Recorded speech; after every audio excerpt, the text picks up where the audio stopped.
Capital city అన్నది ఎక్కడన్నా పెట్టండి, కానీ పెట్టే చోట కనీసం 30,000 ఎకరాలన్నా ఉన్న చోట పెట్టండి. విజయవాడలో క్యాపిటల్ సిటీని పెట్టడం మనస్ఫూర్తిగా మేము ఆహ్వానిస్తున్నాం. ఇక్కడ ఉన్న ఎవరినైనా కూడా నేను వచ్చి తిరుపతిలో మీరు ఉండండి అని అంటే ఎవరు రారు. మీలలో ఎవరినైనా కూడా నేను వచ్చి పలానా చోట ఉండండి అని అంటే ఎవరు ఉండరు. ఏ కార్డియాక్ స్పెషలిస్ట్ అయినా కూడా, ఏ గొప్ప చదువులు చదివిన వ్యక్తి అయినా కూడా హైదరాబాద్లో ఉండడానికి ఇష్టపడతాడు, బెంగళూరులో ఉండడానికి ఇష్టపడతాడు, బాంబేలో ఉండడానికి ఇష్టపడతాడు, ఢిల్లీలో ఉండడానికి ఇష్టపడతాడు. కానీ ఏ వ్యక్తి కూడా ఒరిస్సాలో ఉండడానికో, బీహార్లో ఉండడానికో, లేదా తిరుపతిలో ఉండడానికో ఇష్టపడ్డు.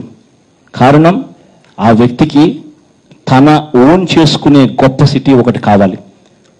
ఆ సిటీలో గొప్ప గొప్ప స్కూల్స్ ఉండాలి, గొప్ప గొప్ప యూనివర్సిటీస్ ఉండాలి, గొప్ప గొప్ప కాలేజీలు ఉండాలి, గొప్ప గొప్ప సోషల్ ఇన్ఫ్రాస్ట్రక్చర్, మాల్స్, ఇంకా తాను అట్రాక్ట్ కాదగ్గ అన్ని ఫెసిలిటీస్ దాంట్లో ఉంటేనే ఆ వ్యక్తి వచ్చి అక్కడ ఉండగలుగుతాడు.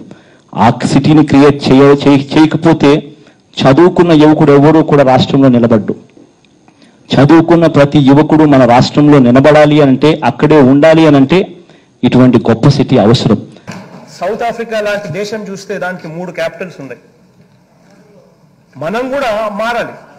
బహుశా ఇక్కడ లెజిస్లేచర్ క్యాపిటల్ పెట్టచ్చు, ఇక్కడే అసెంబ్లీ పెట్టచ్చు, విశాఖపట్నంలో ఎగ్జిక్యూటివ్ క్యాపిటల్ పెట్టచ్చు,